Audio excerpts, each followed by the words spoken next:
يا ربي شكرا.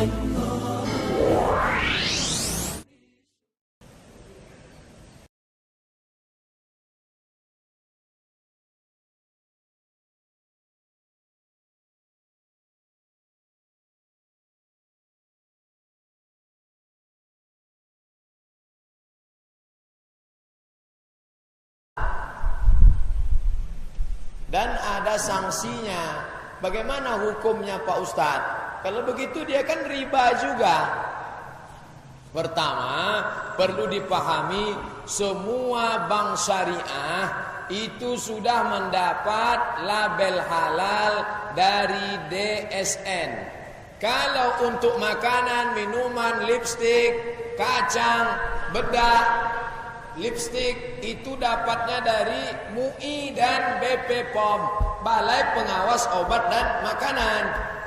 Tapi kalau terkait dengan asuransi, terkait dengan perbankan, itu ada lembaga khusus namanya DSN, Dewan Syariah Nasional. Jadi siapapun marketing sales yang datang ke kantor ke rumah Bapak, pertanyaan pertama Bapak tanya adalah, ini syariah apa konvensional? Setelah dia katakan ini syariah, pertanyaan kedua, mohon maaf ya Dek ya, saya agak nyinyir dikit nih. Ada ndak fatwa DSN-nya, Dewan Syariah Nasional? Yang duduk di DSN itu bukan tanggung-tanggung. Dr. Anwar Ibrahim, 20 tahun di Mesir, doktor usul fikih dari Al-Azhar.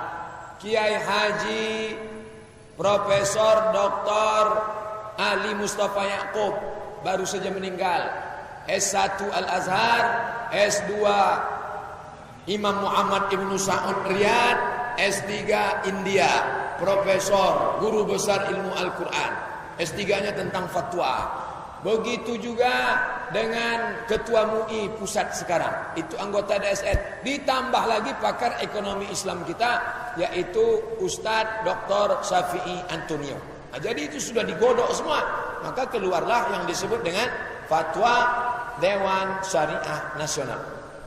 Nah, adapun masalah, jangan sebut dia bunga. Karena kalau disebut bunga, apa bedanya? Tapi praktiknya kan sama saja Pak Ustadz. Inilah maka disebut dia antara teori dan realita. Ini menuju syariah. Ini perlu dipahami dengan baik. Bank syariah ini belum pure murni syariah. Islamic Dubai Islamic Bank, itu ya murni. Ini belum menuju syariah. Indonesia, se-Indonesia ini ekonomi Islam itu baru 7%. Lalu yang 93 siapa? Konvensional. Lalu yang menghidupkannya siapa? Yang menghidupkannya kita. Kalau orang Islam tidak menghidupkan ekonomi Islam, tidak menghidupkan bank syariah, nanti bank syariah ini seperti pepatah Melayu, macam kerakap tumbuh di batu, hidup segan mati tak mau. Nanti dia akan innalillahi wa inna ilaihi raji'un.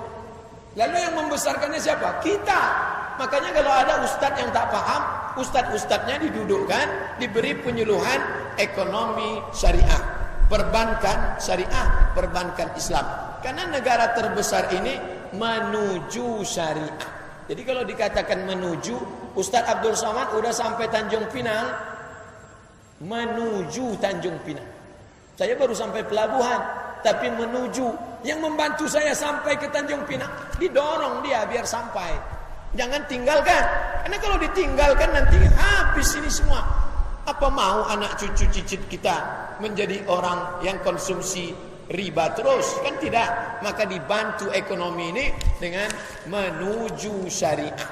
Nah, ini kata menuju syariah. Tapi kan tidak lucu kalau nama bank apa? Bank Riau Kepri menuju syariah. Maka kata menuju itu tidak dituliskan. Tapi jangan matikan. Maka Bapak mesti menyimpannya, buka rekeningnya, minjamnya, ada akad ijarahnya, mudarabahnya, murabahahnya dengan ekonomi bank syariah. Inilah yang akan memajukan umat ini insyaallah. 2. Bagi PNS yang digaji pemerintah, kita tahu ada yang berasal dari pendapatan tempat PSK judi. Bagaimana tuh Pak Ustaz? Mesir itu ada juga judinya. Di mana judinya? Kasino untuk turis-turis. Sama dengan Malaysia. Malaysia itu ada judinya.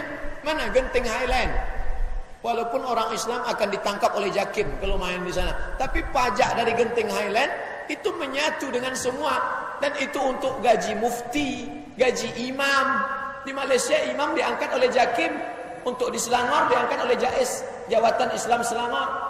Maka itu semua untuk gaji. Seandainya itu dihukumkan haram, maka mufti Malaysia itu makan haram, maka imam-imam satu Malaysia itu makan haram. Mahasiswa yang belajar di Mesir itu dapat dari pajak, makan haram.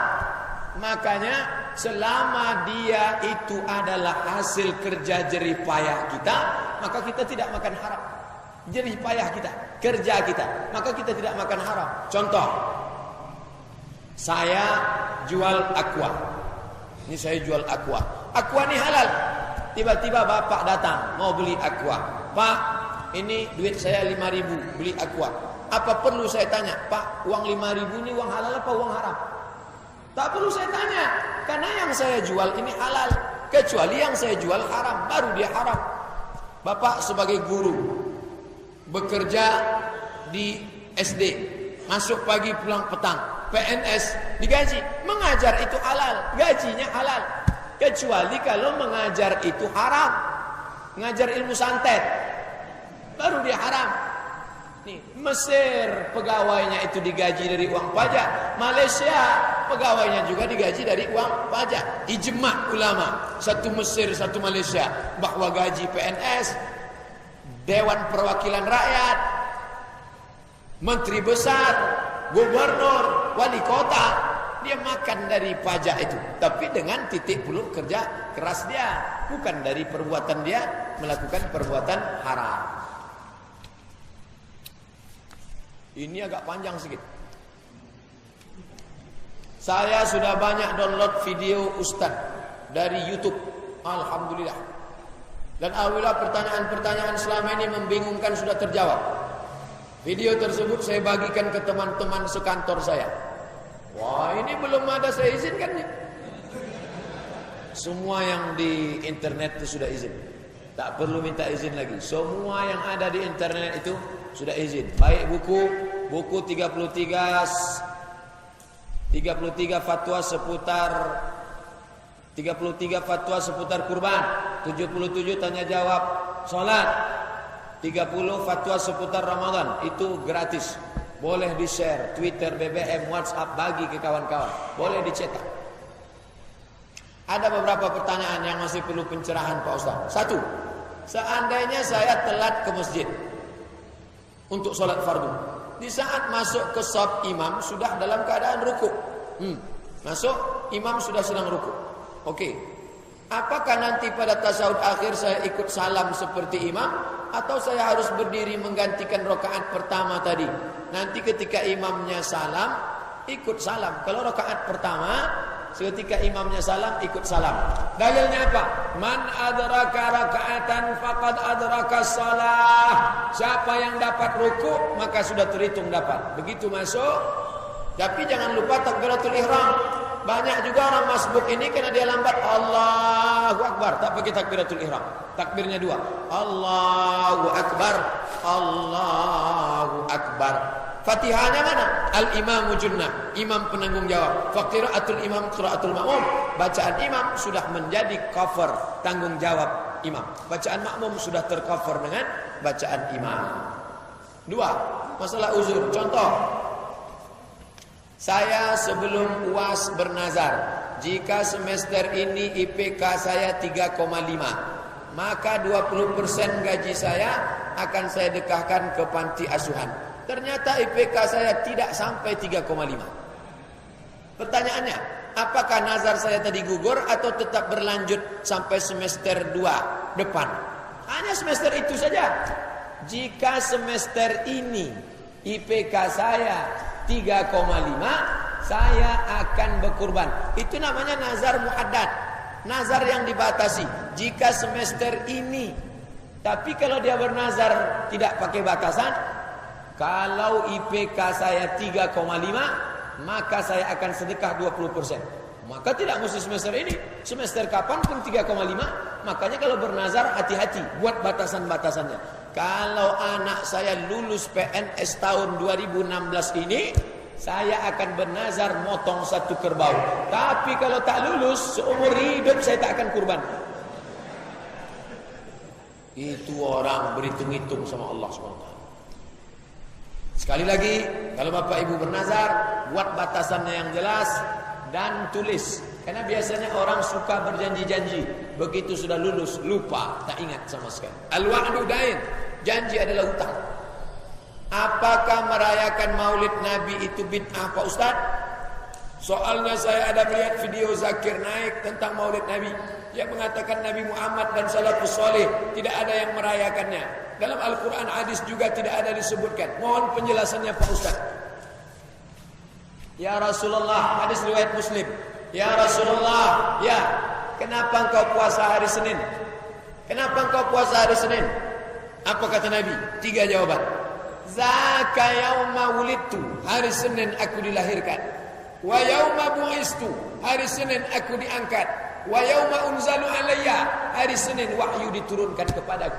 Jadi kalau ada orang mengatakan Nabi tidak merayakan hari kelahirannya, Nabi merayakan hari kelahirannya dengan melaksanakan puasa di hari Senin, maka kita pun ikut gembira atas kelahirannya, tapi bukan dengan perbuatan maksiat. Membacakan sirah. Buka Al-Hawi lil Fatawi, ditulis oleh Imam As-Suyuti.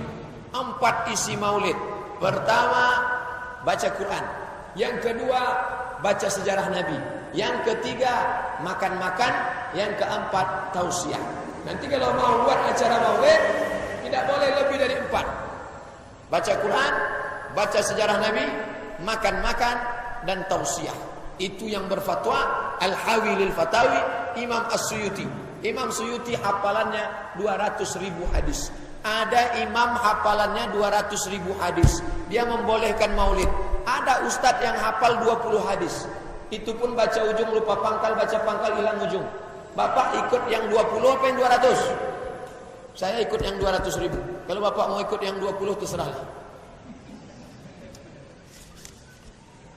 Apakah sama pahalanya baca Quran melalui gadget di saat tahajud membaca ayat dikarenakan belum hafal? Ghairil maghdubi alaihim waladdallin. Amin. Bismillahirrahmanirrahim. Alif lam mim. Apa hukum solat sunat nengok? Boleh. Mana dalilnya? Huzaifah maula Aisyah. Huzaifah maula Aisyah waktu dia jadi imam, dia melihat mushaf. Itu dalil. Tapi mushaf sama ini sama saja. Mushaf itu ditulis di pelepah korma, di tulang ontak, di batu ceper, di kertas. Sama saja nih. Cuman kalau pakai HP, nada deringnya matikan. Nomornya jangan aktif. Nanti masuk telepon. Yo sebentar.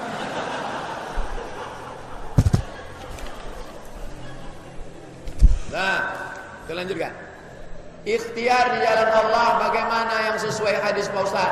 Karena rata-rata orang yang katanya pintar mengobati orang dengan membawa nama Allah, tapi ternyata berkedok dukun. Beda dukun sama ruqyah. Ruqyah terbagi 2. Yang satu namanya ruqyah syar'iyah, yang satu namanya ruqyah syirkiyah. Syirkiyah syirik. Ayatnya tak jelas. Ciri ruqyah syirkiyah, ayatnya tak jelas. Bismillahirrahmanirrahim.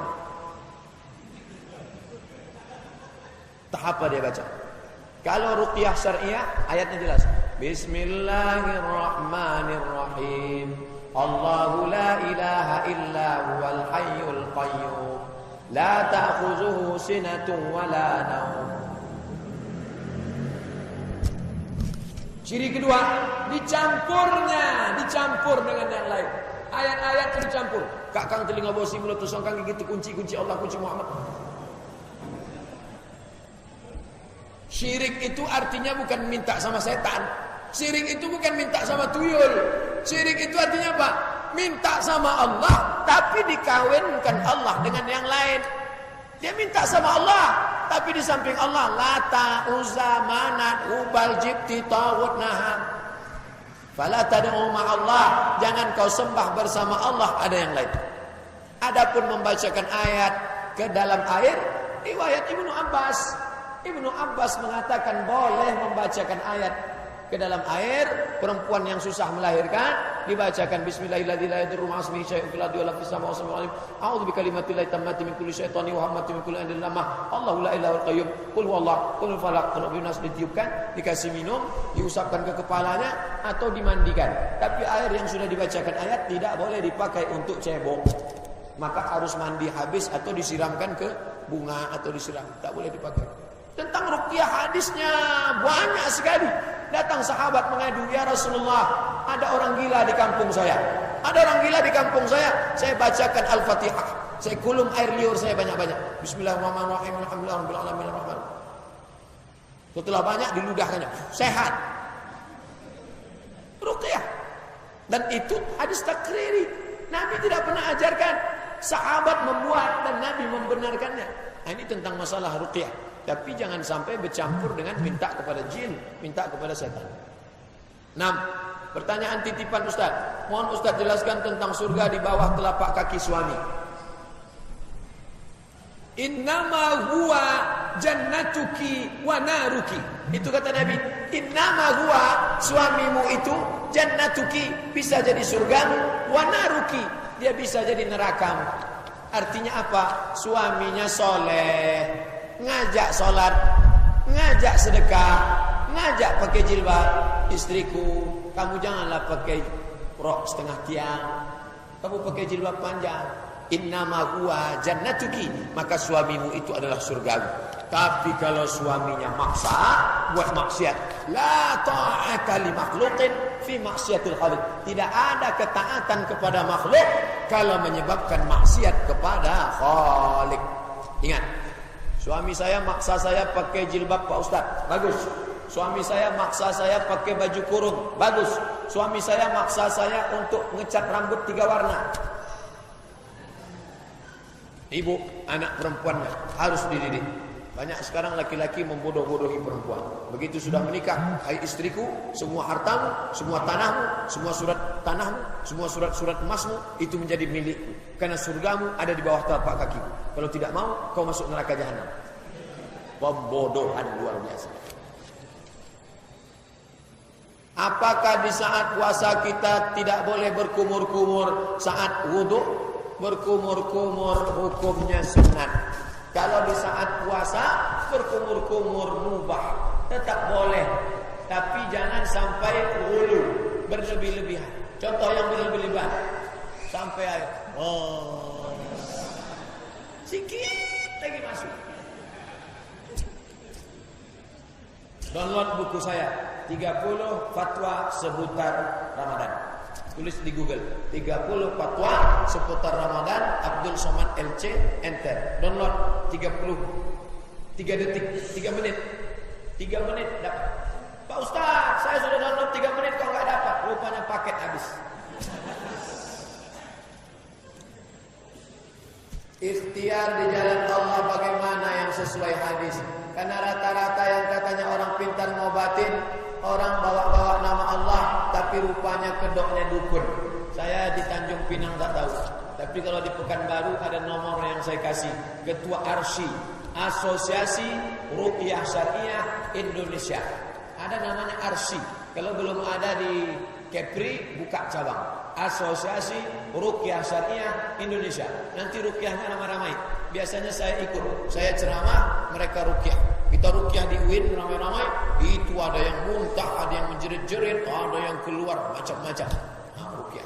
Asosiasi Ruqyah Syariah Indonesia. Mohon penjelasan tentang hadis surganya istri di bawah telapak kaki suami. Sudah. Ini nampaknya duduk dekat-dekatan, mencontek. Bagaimana solusinya Pak Ustaz? Saya memiliki rumah, dibeli dari meminjam uang di bank konvensional. dengan sistem kredit cicilan tiap bulan. Sedangkan untuk melunasinya saat sekarang belum mampu. Apakah saya wajib menjual rumah tersebut untuk menutupi pinjaman tersebut dan mengontrak untuk tinggal selanjutnya? Pertama, cari dulu yang bisa memberikan pinjaman, apakah dengan cara mudharabah bagi hasil usaha atau pinjaman dalam cara rahan, gadai. Yang paling tinggi pinjaman tidak perlu dikembalikan, namanya sedekah. Di bawah sedekah pinjaman tapi barang kita dia simpan, namanya rahan, gadai. Nomor 3, pinjaman tapi hasilnya dibagi 2 atau dibagi sepersekian, namanya mudharabah. Ini 3 ini jangan sampai. Tawaran tertinggi dulu, bro, aku sedang dililit riba. Ente mau tak masuk surga? Gimana caranya? Tolong lunasi dulu, bantu. Baru aku tak bisa. Tanggal pertama tak bisa, turun kedua. Ini surat BPKB mobil. Ente pegang, pinjam uang ente. Tapi tanpa bunga. Aduh, saya tak bisa juga. Yang ketiga, saya pinjam uang kamu, untuk sebagiannya saya usaha, sebagiannya saya mau nutupin ini. Nanti kalau beruntung kita bagi 2. Ini level 3. Level 3 pun tak ada. Kalau bapak keluar dari rumah itu, tengok harga nominalnya berapa. Ini rumah harganya 2 miliar. Kalau dijual laku sekian, bisa ditutup ini. Bisa beli rumah yang mungkin 300 juta. Nah, jual. Tapi kalau harganya cuma 100 juta, dijual tutup ini, keluar dari situ rumah kardus. Maka ini darurat, ad-darurat tubihul mahzurat. Saya tak tahu angka nominalnya berapa. Kalau rumah itu mahal, jual, tutupi itu bank, lunaskan, beli rumah yang lebih kecil. Insya Allah Allah akan bukakan rezeki. Kalau orang menjaga dirinya dari yang haram, maka Allah bukakan dia pintu yang halal. Yamsaskallahu bidurrin fala kashifa lahu illa hu wa yuridka bi khairin fala radda li fadlik. Jangan sampai kita menutup pintu rezeki kita sendiri. Sebetulnya kapling kita ini sudah ada masing-masing. Ini kapling bapak, ini kapling bapak, ini kapling ibu. Yang merusak kapling kita itu kita sendiri. Kita sendiri, karena tidak sabar. Sebenarnya sudah disediakan. Ini untuk Abdul Somad yang halal. Tapi karena tak nampak, sangka tak ada. Lalu saya gara-gara tak nampak, saya tempuh yang haram. Akhirnya yang halal itu dihilangkan Allah SWT. Makanya doa kita, Allahumma aghnina bihalalika an haramik. Cukupkan kami dengan yang halal sehingga kami bisa menjaga diri dari yang haram.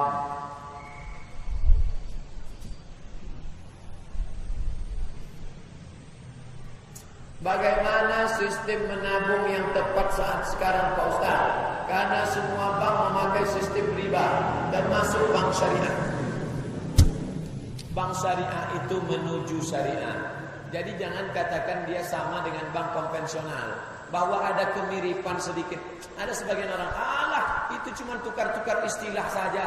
Di sini riba, di sini bunga, di sini dia bilang margin. Itu sama saja. Tidak sama. Ini menuju syariah. Kalau menuju syariah ini kita potong, kita padamkan, kita matikan, itu artinya kita membunuh ekonomi kita sendiri. Jadi kita bantu. Kita tetap menabung di bank syariah. Bank syariah. Bank apa namanya? Bank Riau Syariah. 2 ikatan kita.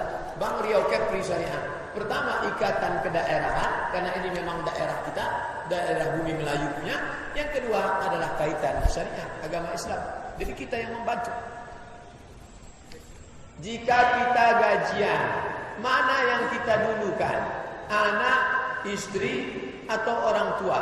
Berapa persentase pembagiannya Pak Ustaz?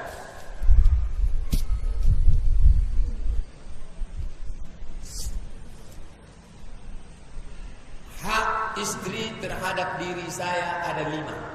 Saya punya istri saya itu punya 5 pada diri saya. Pertama, makan. Kedua, pakaian. Ketiga, tempat tinggal. Keempat, pendidikan. Kelima, perhatian. Ingat ini, baik pengantin baru maupun pengantin lama, baik yang lajang maupun yang sudah menikah. Istri kita kita itu ada 5 hak dia pada diri kita. Kalau tidak kita tunaikan, kita akan zalim dan kita akan dituntut di padang mahsyar. Itulah yang dibaca sirat ta'liq setelah menikah. Jika saya tidak memberikan nafkah zahir batin kepada istri saya selama 3 bulan berturut-turut, lalu dia datang ke pengadilan agama membayar 10.000 sebagai iwat, maka hakim berhak menjatuhkan talak 1 kepadanya. Pertama, makan. Ketiga, kedua pakaian. Ketiga, tempat tinggal. Keempat, perhatian. Kelima, pendidikan. Seksual masuk dalam pendidikan, perhatian. Nah, apakah pakai prosentase seperti zakat, seperti warisan? Nah, kalau bapak punya gaji sebulan 3 juta, tak ada istri, ada anak 2, ada orang tua, ayah atau ibu yang tidak mampu, maka bagilah menurut standar. Maka carilah istri yang mengerti. Kalau tidak, akan menjadi neraka jahanam itu rumah tangga. Seorang ibu datang ke rumah anaknya, mau minjam duit 100.000. Nah, pinjam 100.000, mak mau beli beras. Apa kata anaknya? Tunggu ya mak, saya tanya istri saya dulu. Ini kalau ada laki-laki begini, potong aja kemaluan, kasih ke ayam. Susah jadi laki-laki. Masa laki-laki tak punya pendirian? Ar-rijalu qawwamuna 'alan nisa. Laki-laki menjadi pemimpin yang meluruskan. Khuliqatil mar'atu min dhila. Perempuan itu terbuat dari tulang rusuk yang bengkok. In akhazta aqamtaha, kalau kau paksa lurus dia akan patah. Tapi kalau engkau ikut bengkok. Berapa banyak laki-laki bengkok gara-gara ikut bini bengkok. Sebab itu jangan bengkok. Luruskan. Istriku, aku bertemu dengan kamu 25 tahun. Sebelumnya engkau anak siapa, aku pun tak anak siapa. Maka dengan ini ada orang yang lebih dekat dengan saya harus beri dia makan sesuai dengan kemampuan kita masing-masing. Ini sengaja Allah tidak berikan ketetapan. Tidak gaji kamu mesti 1/4 untuk ini 1/2. Tak ada ayatnya, tak ada hadisnya. Maka tidak yang diatur, tidak dipresentasi oleh Allah, kita bagilah. Wa amruhum syura bainahum. Bermusyawarah, duduk dengan baik. Istri, terima ini, orang tua saya harus ditanggung, anak pula untuk sekolah. Ini tentang masalah pembagian istri, orang tua dan anak. Pada saat transaksi pinjam meminjam di bank, kita diharuskan membayar bunga, sedangkan itu riba. Apa yang harus kita lakukan kepada pihak bank tersebut?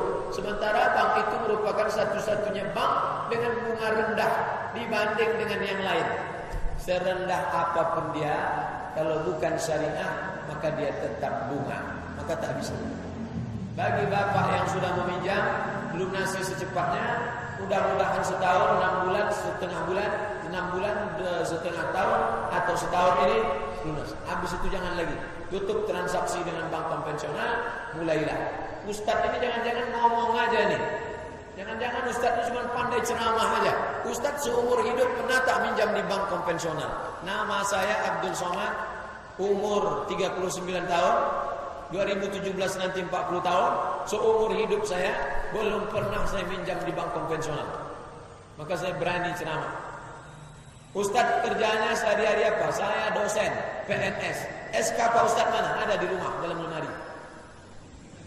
Pernah tak disekolahkan di bank? Belum pernah.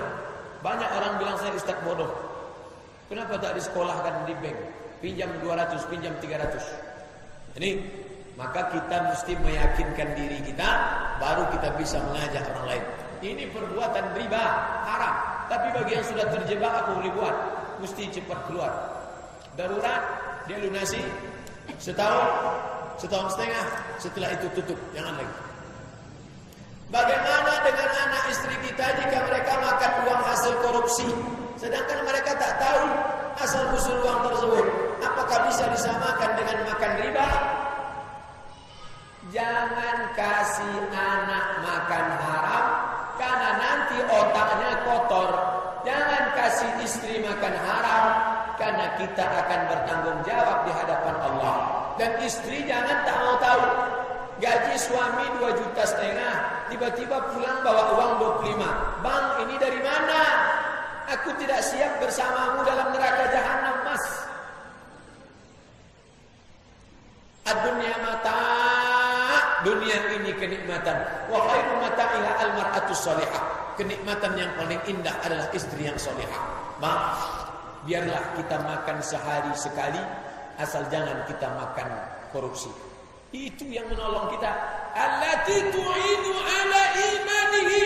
Istri salihah yang membantu suaminya menjaga imannya. Sekarang kan kebalikannya. Bang, kalau cuma makan begini terus, lebih baik kau ceraikan aku. Jadi kalau gitu aku korupsi lah. Yang penting kita agak senang sedikit. Na'udzubillah. Bagaimana maksud hadis Nabi tentang pemberi, penerima, pencatat, saksi, semuanya sama saja? Bukan kata Nabi semuanya sama saja. Dengar bunyi hadisnya baik-baik. La'anallahu akilar riba. Allah melaknat orang yang makan riba. Wa mukilat, orang yang mewakilkan transaksi riba. Wa katibahu, orang yang menulis, pegawai transaksi administrasi. Wa syahidaihi, dua orang yang jadi saksi. Saya ulang lagi. Allah melaknat, la'anallahu akilar riba, orang yang makan riba. Wa mukilahu, yang mewakilkan transaksi riba. Wa katibahu, pegawai pencatat administrasi. Wa syahidaihi, dua orang yang menjadi saksi dalam transaksi. Semuanya ikut terlibat riba. Jangan ikut. Kau tolong menjadi saksi ya. Minta tolong ini sebentar aja. Dan nanti ku kasihlah persen. Ayo insyaallah. Bagaimana usaha kita untuk mewujudkan ekonomi yang berbasis syariah? Sementara sistem kita saat ini cenderung sekuler. Tidak bisa prosesnya kun fayakun. Tumbang Turki Utsmani 1924 ditumbangkan oleh Mustafa Kemal Atatürk. Dulu itu Kesultanan Turki dipimpin oleh Sultan Abdul Hamid. Datang Mustafa Kemal Atatürk, ditumbangkannya, dijadikannya negeri sekuler. Apakah merubah Turki langsung kun fayakun? Tak bisa. Maka sistemnya dipakai sistem sekuler. Erdogan itu bukan khalifah. Erdogan itu presiden yang diangkat berdasarkan demokrasi. Tapi jangan kita katakan demokrasi itu final. Dia semifinal. Nanti puncaknya adalah negeri berdasarkan khilafatun nubuwah, sistem Islam. Tapi tidak bisa langsung abrakadabra, bim salah bim selesai dengan satu malam. Ambil kapur sirih, colekkan ke kunyit, warnanya langsung merubah. Tak bisa. Tak bisa membalik telapak tangan. Makanya ketika datang seorang ulama ke Turki, makan sama Erdogan. Kata dia, Pak Presiden Erdogan, ya, saya heran di Turki ini. Kenapa banyak prostitusi, rumah-rumah bordil? Kenapa Anda tidak tangkap itu? Apa kata Erdogan? Saya sedang fokus di ekonomi. Kalau ekonomi ini bangkit, insya Allah rumah bordil akan tutup dengan sendirinya. Kenapa? Kenapa mereka mau menjual kehormatan kemaluannya? Karena dia tak makan. Tidak ada fitrah perempuan yang mau menjual kehormatannya. Tak ada. Tapi kalau ekonomi bangkit, lambat laun dia akan menutup. Begitu juga dengan sistem ini. Jangan mengejek-ngejek. Apa ini ekonomi bank syariah ini? Sama aja. Hidupkan dulu. Kita kontribusi dulu. Nanti kalau dia besar, baru dia bisa independen. Ini berproses. Iza waqa'an ala ahadikumul qiyamah. Kalau kamu sudah mau mati, napas sudah ngap-ngap bau.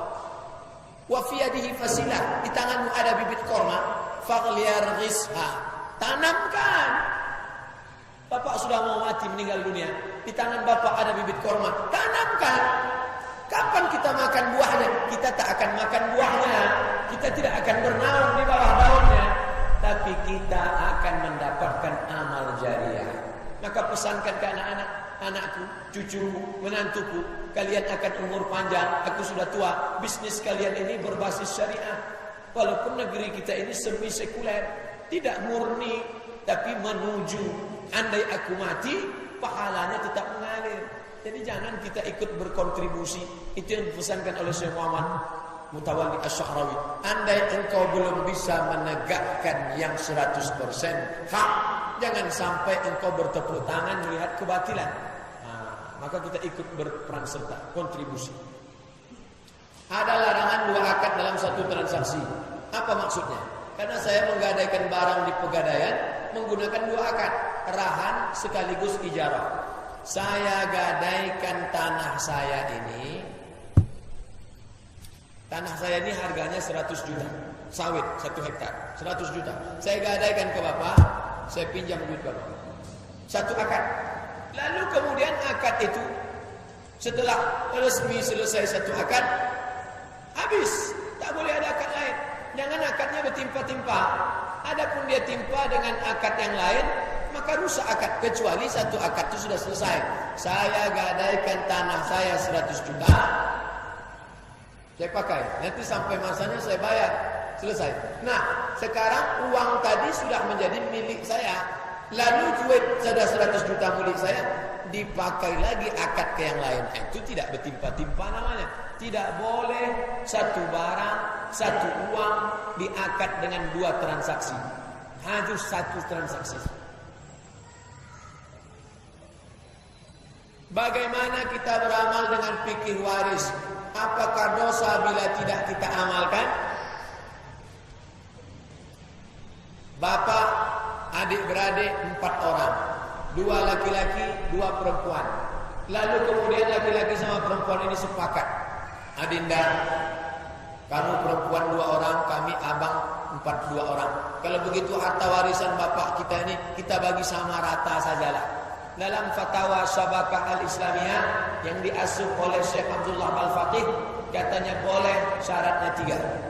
Boleh membagi harta warisan bagi rata dengan syarat 3. Pertama, semua ahli waris itu mesti akil baligh. Kalau ada yang idiot 1 tak boleh. Harus semuanya akil baligh. Yang kedua, masing-masing tahu jatahnya. Sebetulnya jatah kakak 50 miliar, jatah kakak 25. Tapi karena kita mau bagi rata, maka akhirnya. Karena kalau dia tak tahu jatahnya, kita bagi rata ya, bagi aja lah. Tiba-tiba dikasih tahu orang, ternyata jatah dia banyak. Oh, kalau tahu begitu saya nggak mau kemarin. Yang ketiga, orang yang jatahnya berlebih, dia mesti ikhlas. Kelebihannya itu sebagai tabarruk. Tabarruk itu sumbangan. Kadang-kadang kita adik-beradik, kita ikhlas. Abang ikhlas, ikhlas. Kakak ikhlas, ikhlas. Istrinya tak ikhlas. Apalagi kalau dia ikatan suami takut istri. Ini mesti hati-hati. Apakah bekerja di bank itu termasuk riba? Bekerja di bank masuk riba. Mana dalilnya? La'anallahu akilar riba wa mukilahu wa katiban. Pegawai transaksinya kena. Bagaimana dengan bunga bank menurut syariat Islam? Bunga bank haram. Sepakat ulama. Buka kitab Syekh Yusuf Al-Qardawi, Fawaidul Bunur riba muharram. Bunga bank haram. Oleh sebab itu, maka kita jauhkan diri dan keluarga dari ini. Duit saya banyak Pak Ustaz, tak mungkin disimpan di balik bantal. Lebih besar duitnya daripada bantalnya. Buka Fatwa Kontemporer. Judul bukunya Fatwa Kontemporer. Penerbitnya Gemma Insani Press.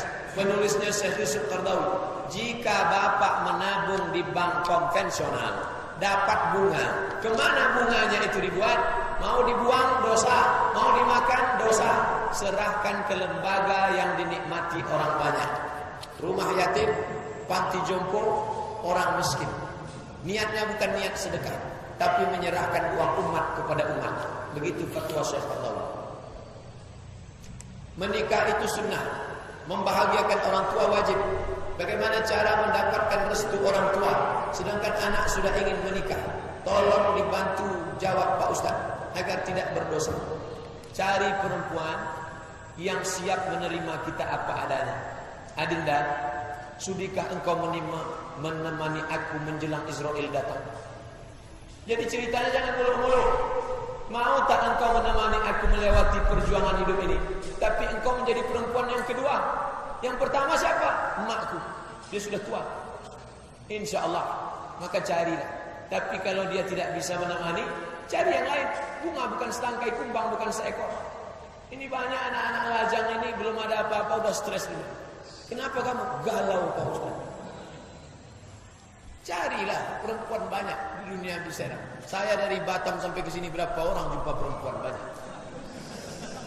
Banyak jumpa perempuan. Masalahnya dia mau apa tidak itu yang jadi masalah. Carilah perempuan itu sudah ada, cuman kita perlu usaha. Ini masalah rezeki, langkah rezeki, pertemuan maut diatur Allah. Tapi kita ada usaha. Ini memang untuk Abdul Somad. Ini memang dikhususkan untuk Abdul Somad. Memang ditakdirkan untuk Abdul Somad. Tapi kalau saya tak ada usaha, mana usaha saya? Saya harus memegangnya, membuka botolnya, menuangnya, meminum. Tak bisa dikatakan kalau jodoh takkan kemana. Tak bisa. Ini jodoh saya, tapi kalau tak saya usaha minum tak bisa. Mana masuk di sini? Andai pakai pipet pun harus ada usaha menghisapnya. Itu namanya kasbu, usaha. Apakah benar jika ingin umrah harus akikah dulu bagi yang belum akikah? Apakah benar jika ingin umrah harus akikah dulu? Belum pernah saya dapat pertanyaan macam ini. Apakah ada hadisnya?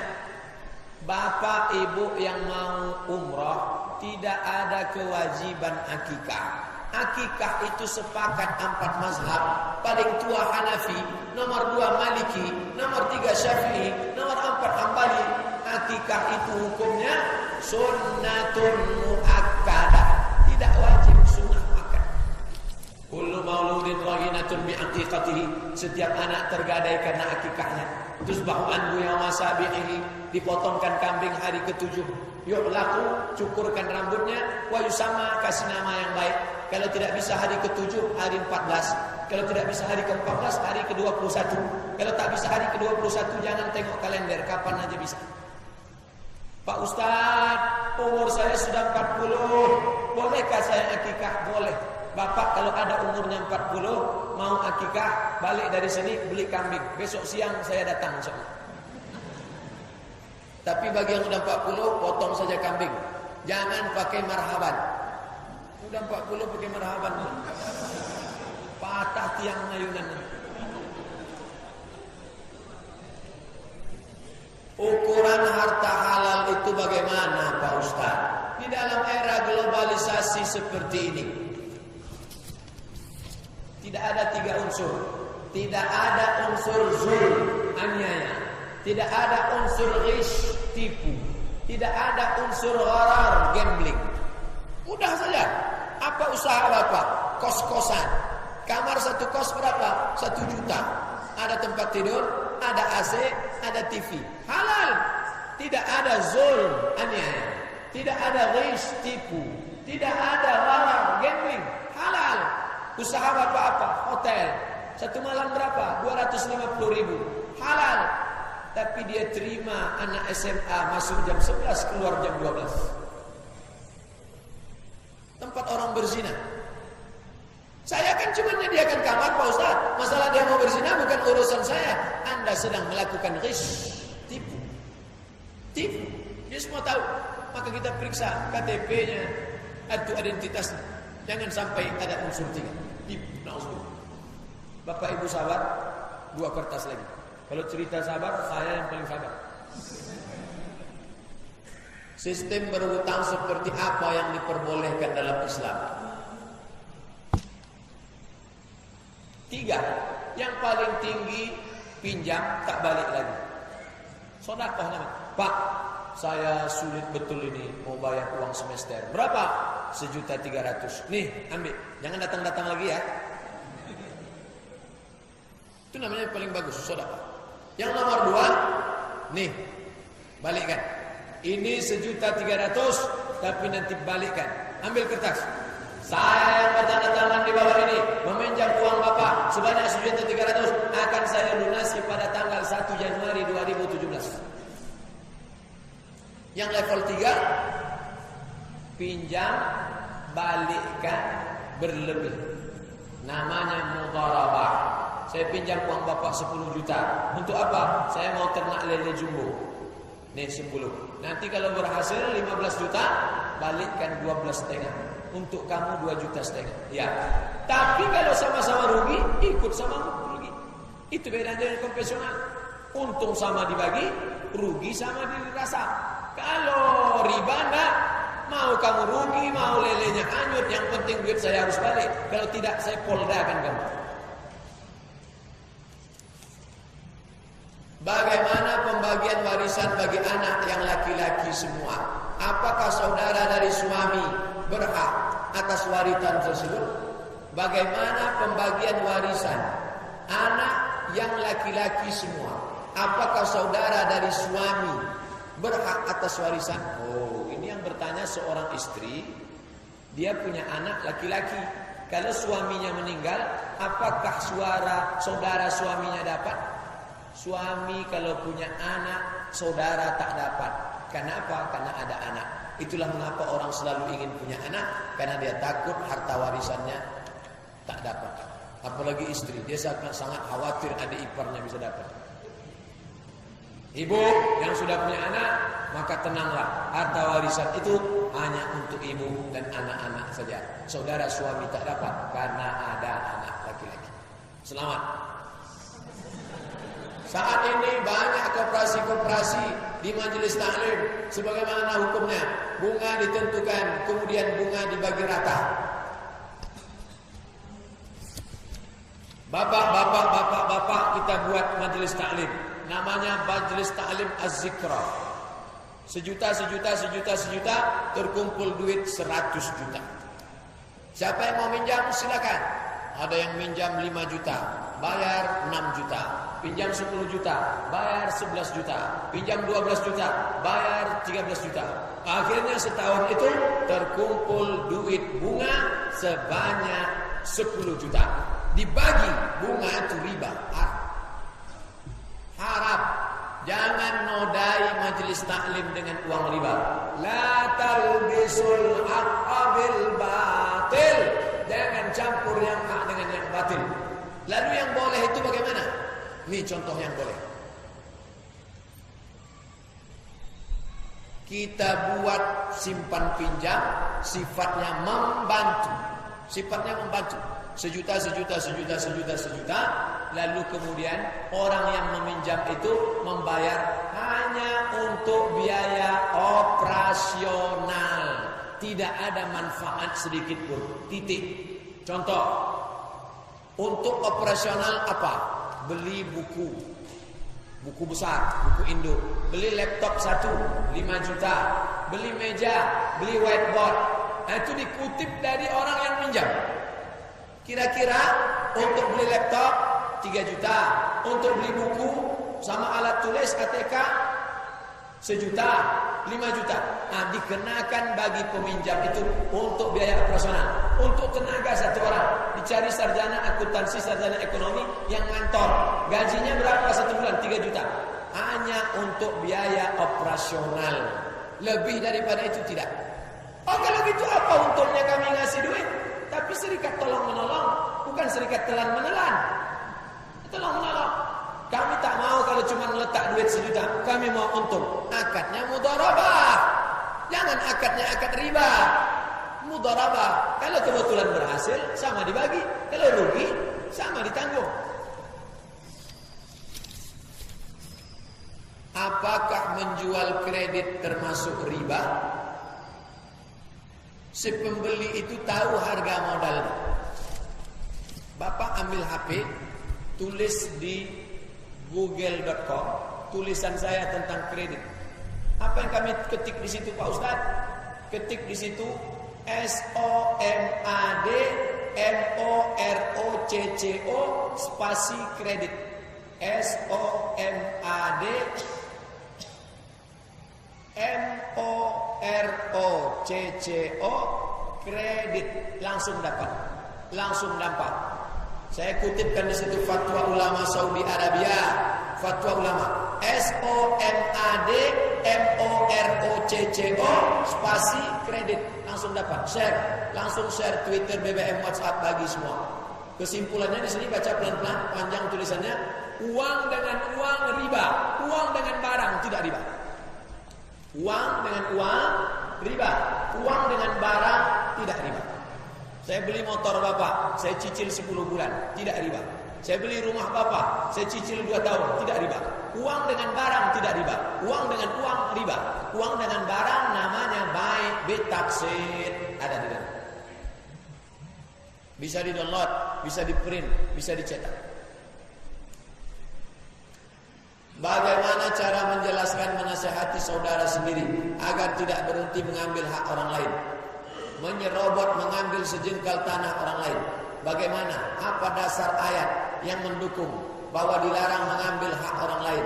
Ayat Al-Quran apa saja Pak Ustaz yang dilarang mengambil hak orang lain? La ta'kulu amwalakum bainakum bil batil. Jangan kamu makan harta saudaramu dengan cara batil. Catat. La ta'kulu amwalakum bainakum bil batil. Surat Al-Baqarah ayat 188. Tak boleh. Makan batil. Itu ayat Al-Quran. Hadis Nabi. Ya'ti yaumal qiyamati bi sholatin. Nanti di hari kiamat datang bawa salatnya banyak, puasanya banyak, hajinya banyak, umrohnya banyak, sedekahnya banyak. Tapi ternyata dia menyerobot tanah orang. Sejengkal tanah yang diserobot akan dililitkan ke lehernya 70 kali lipat.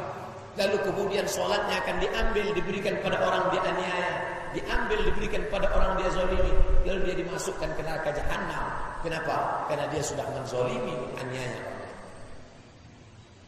Bagaimana mengenai badal haji?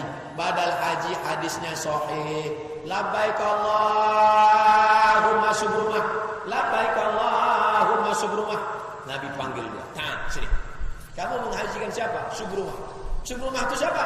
Saudara saya. Kamu hajikan saudaramu. Iya. Kamu udah haji apa belum? Belum. Hajikan dulu dirimu baru hajikan saudaramu. Itu dalil badal haji.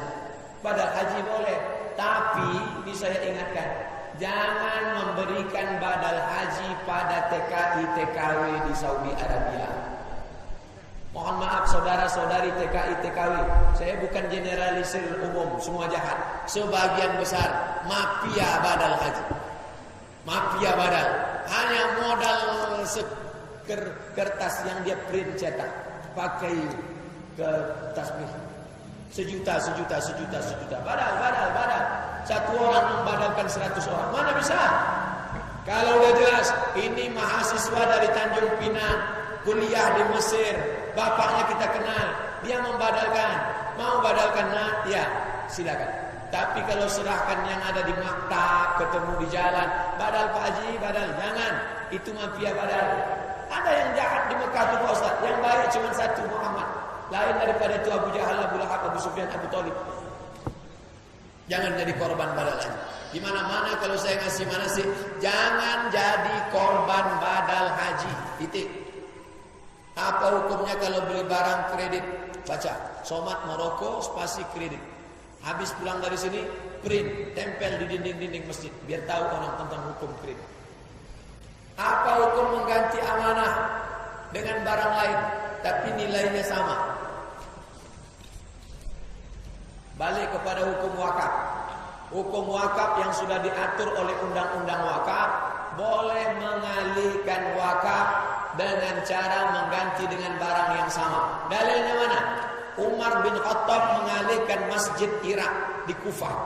Masjid itu letaknya di tengah kota, lalu dialihkan ke tepi kota karena layaknya tempat tidak layak. Tapi nilainya sama, itu boleh. Makanya banyak masjid-masjid itu yang letaknya di ini dialihkan. Dalilnya perbuatan sahabat Umar bin Khattab.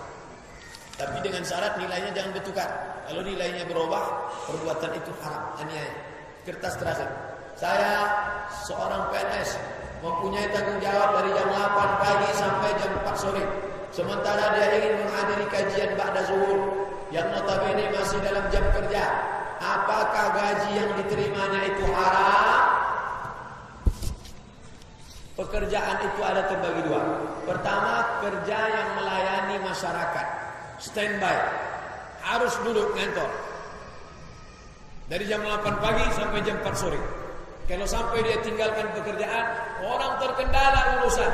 Datang orang dari pulau sana, naik sampah, naik sepeda, sampai ke kantor. Pegawainya mana? Pegawainya sedang pengajian. Ustaznya siapa? Ustaz Abdul Somad. Wah, Ustaz Apa tuh? Saya pun kena. Pegawai yang mestinya standby, pelayan masyarakat, dia tak boleh meninggalkan. Tapi ada jenis kedua, yang dia tidak standby, tapi dia mengerjakan pekerjaan. Pekerjaan sifatnya laporan. Laporan yang bisa dikerjakan 4 jam. Dikasih waktu 8 jam. Waktu kamu untuk mengerjakan ini 8 jam. Tiba-tiba 4 jam selesai. Zuhur selesai. Maka dari zuhur ke asar dia bebas. Dia pergi pengajian, dia pergi sholat, dia pergi, habis itu dia ceklok sore. Nah, pekerjaan bapak masing-masing pikirkanlah. Apakah model pekerjaan standby atau model pekerjaan yang 8 jam bisa diselesaikan dalam 4 jam. Pikirkanlah masing-masing. Bingung saya Pak Ustaz. Insya Allah balik dari sini tak bingung. Itulah yang dapat saya sampaikan. Pas. Kita mulai jam 8. Saya mulai ceramah jam 8. Dan sekarang jam 10. Lebih kurang 2 jam. Terima kasih atas segala perhatian. Mohon maaf atas segala kesilapan. Terakhir besok tausiah di Masjid Azhar subuh. Terima kasih atas segala perhatian. Subhanakallahumma wa bihamdika ala hazihi niyah wa kulli niyatin salihah. Al-Fatihah. A'udzu billahi minasy syaithanir rajim. Bismillahirrahmanirrahim. Alhamdulillahirabbil alamin. Arrahmanir rahim. Maliki yaumiddin. Iyyaka na'budu wa iyyaka nasta'in. Ihdinas siratal mustaqim. Siratal ladzina an'amta 'alaihim ghairil maghdubi 'alaihim waladdallin. Allahumma dafa'na al-ghala wal waba wal fahsya wal riba wal zina wal munkar ma dhahara minha wa ma batan min baladina hadha khassah wa min buldanil muslimin 'amma. Ya Allah, jauhkanlah dari kota tempat tinggal kami, dari Tanjung Pinang ini, jauhkan malapetaka, bencana, musibah, riba, zina, narkoba, perbuatan keji dan munkar. Allahumma a'inna, tolong kami ala zikrika supaya selalu berzikir denganmu, wa syukrika supaya selalu bersyukur kepadamu, wa husni ibadatik supaya selalu beribadah dengan ibadah yang baik kepadamu ya Allah. Allahumma inna na'udzubika min ilmin la yanfa', jauhkan kami dari ilmu yang tidak bermanfaat, wa min qalbin la yakhsha, jauhkan kami dari hati yang tidak khusyuk, wa min nafsin la tashba', jauhkan kami dari nafsu yang tak pernah kenyang, wa min du'a'in la yusma', jauhkan kami dari doa yang tidak dikabulkan karena makan riba ya Allah. Allahumma taqabbal minna salatana, terima salat kami, wa siyamana, puasa kami, wa ruku'ana wa sujudana, ruku' dan sujud kami, wa tammim taqsirana, sempurnakan segala kekurangan kami ya Allah. Rabbana ighfir lana dzunubana, ampunkan dosa kami, wa liwalidayna, kedua orang tua kami, wa li azwajina, pasangan hidup kami, wa li zurriyyatina, anak cucu keturunan kami, wa liman hadarana, yang hadir di majelis ini, wa liman ghaba anna, yang tak dapat hadir karena uzur syar'i, wa li ikhwanina alladziina sabaquna bil iman, saudara-saudara kami yang sudah mendahului kami dengan iman. Allahumma khtim lana bi husnil khatimah, tutup umur kami dengan husnul khatimah, wa la takhtim alaina bi su'il khatimah, jangan tutup umur kami dengan su'ul khatimah. Allahumma ja'alna akhira kalamina 'inda intihai ajalina, jadikan ucapan terakhir kami ketika ajal kami sampai, qaula la ilaha illallah. Rabbana atina fid dunya hasanah wa fil akhirati hasanah wa qina azabannar. Sallallahu ala sayyidina Muhammad wa ala alihi wa sahbihi wasallam. Walhamdulillah.